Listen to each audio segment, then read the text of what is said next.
ప్రతి మనిషి కూడా తమ పిల్లలకు జన్మనివ్వాలనేది దేవుని చిత్తం.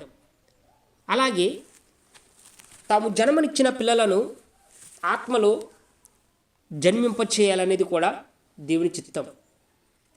నేను వివరంగా చెప్తానండి. చాలామంది పిల్లలను అయితే కంటారు, కానీ వాళ్ళని ఈ లోకపరంగా డాక్టర్నో, ఇంజనీర్నో, కలెక్టర్నో చేసి వాళ్ళకి డబ్బును సమకూర్చి వాళ్ళు సంతోషంగా ఉండాలని ఆలోచిస్తారు. ఇది మంచి విషయం. అయితే వాళ్ళు అక్కడితో మాత్రమే దానిని ముగిస్తారు. ఆత్మ విషయముల గురించి ఏమాత్రము ఆలోచించరు. తమ పిల్లలు చదువుకోవాలని కోరుకోవడం, తమ పిల్లలు మంచి ఉద్యోగాలు సంపాదించాలని కోరుకోవడం, డబ్బు సంపాదించాలని కోరుకోవడం, సంతోషకరమైనటువంటి స్థితిలో ఉండాలని కోరుకోవడం మంచిది. కానీ అదే పిల్లలు ఆత్మలో జన్మింపబడి దేవుని తెలుసుకొని దేవుని యందు భయభక్తులతో జీవిస్తూ పరిశుద్ధాత్మతో అభిషేకించబడి దేవుని చిత్తాన్ని నెరవేర్చి పరలోకం చేరాలి, యేసుక్రీస్తు వారిచ్చిన జీవితం జీవించాలి అనే విషయంలో చాలామంది వెనకడుగు వేస్తారు, ఆలోచించరు. సరిగా చెప్పాలనంటే ఈ లోకపరమైన విషయాలలో తమ పిల్లల్ని సక్సెస్ బాగు చేసినటువంటి తల్లిదండ్రులు ఆత్మ విషయంలో తమ పిల్లలను బాగు చేయలేకపోతున్నారు, ఆత్మ విషయంలో జన్మింప చేయలేకపోతున్నారు. మనం బైబిల్లో చూస్తే ఏలి అనే ఒక దైవజనుడు ఉన్నాడు. ఇతను మంచి దైవజనుడే, దేవుని యందు భయభక్తులు గలవాడే, దేవుని యందు ప్రేమ గలవాడే. దేవుని మందసము పట్టబడినప్పుడు ఈ ఏలి చాలా బాధపడి తన ప్రాణాన్ని కూడా విడిచిపెడతాడు. కానీ ఇతను తన పిల్లల్ని పెంచడంలో మాత్రం, తన పిల్లల్ని దేవునితో కనెక్ట్ చేయడంలో మాత్రం ఫెయిల్ అయినట్టుగా మనకు కనబడుతుంది. ఇదే ఏలి సమూయేలు అనే ఒక ప్రవక్తకి ఆత్మపరంగా జన్మనివ్వగలుగుతాడు.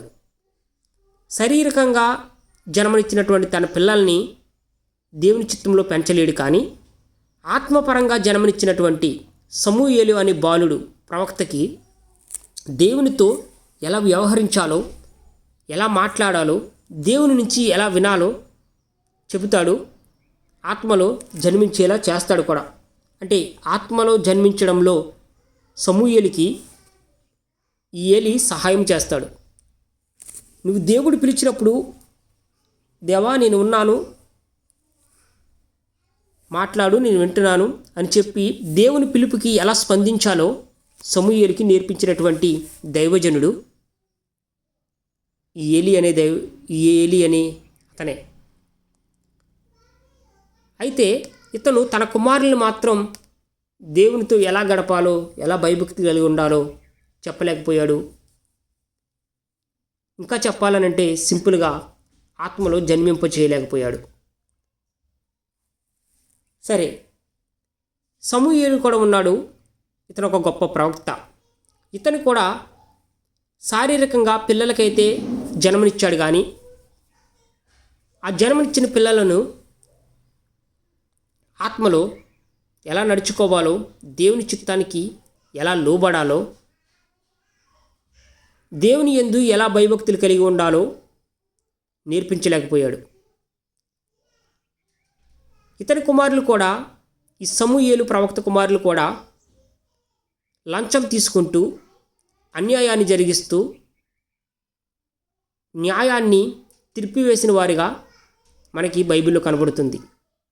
అంటే దేవునికి విరుద్ధంగా బ్రతుకుతున్న వారిగా మనకు బైబిల్లో సమూయేలు కుమారులు కనబడతారు.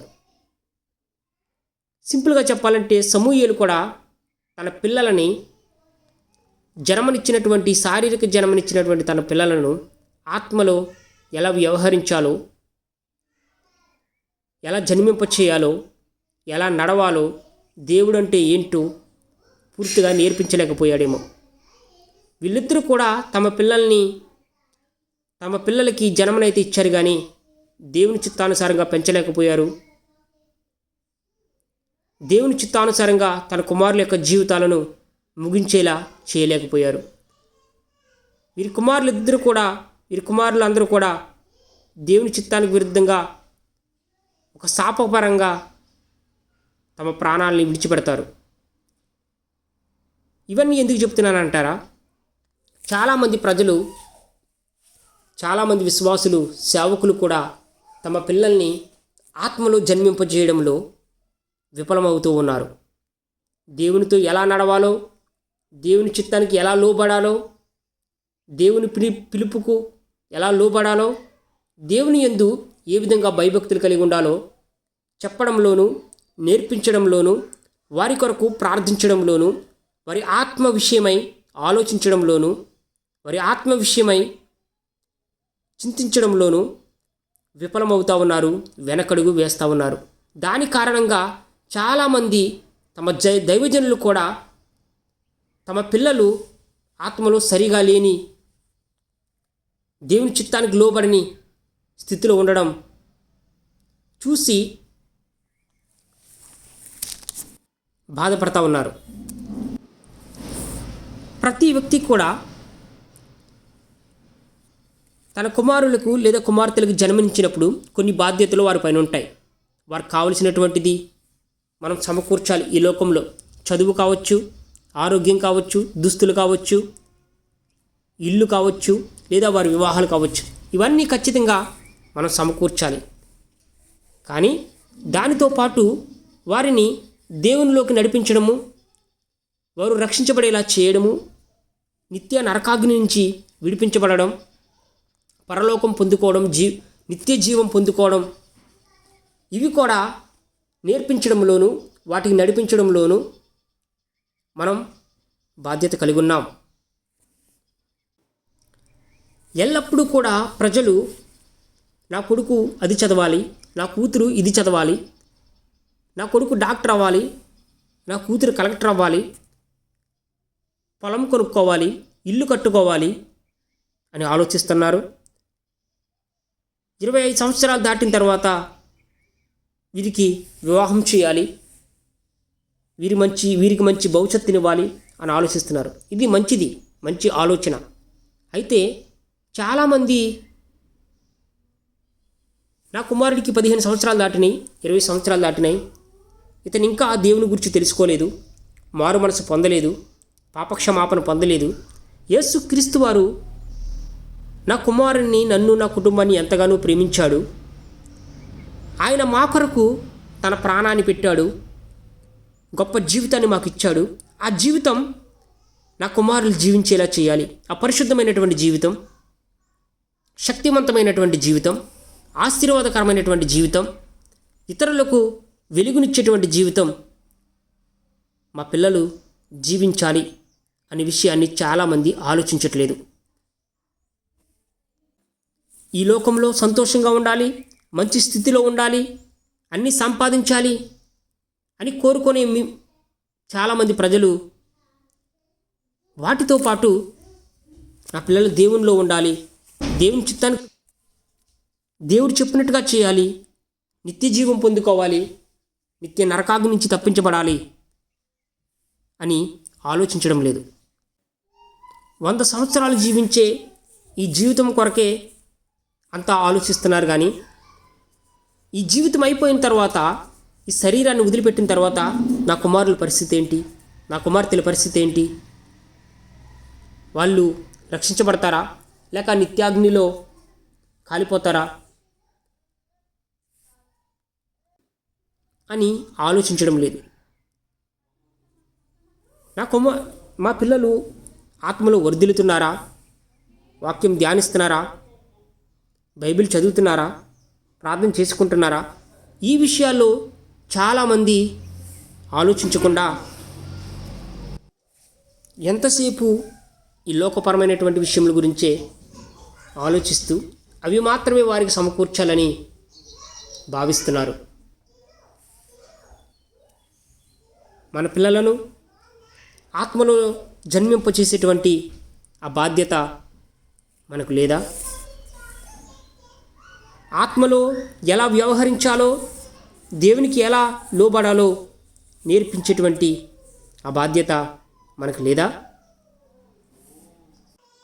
సమూయేలును చూసాం, ఏలీని చూసాం.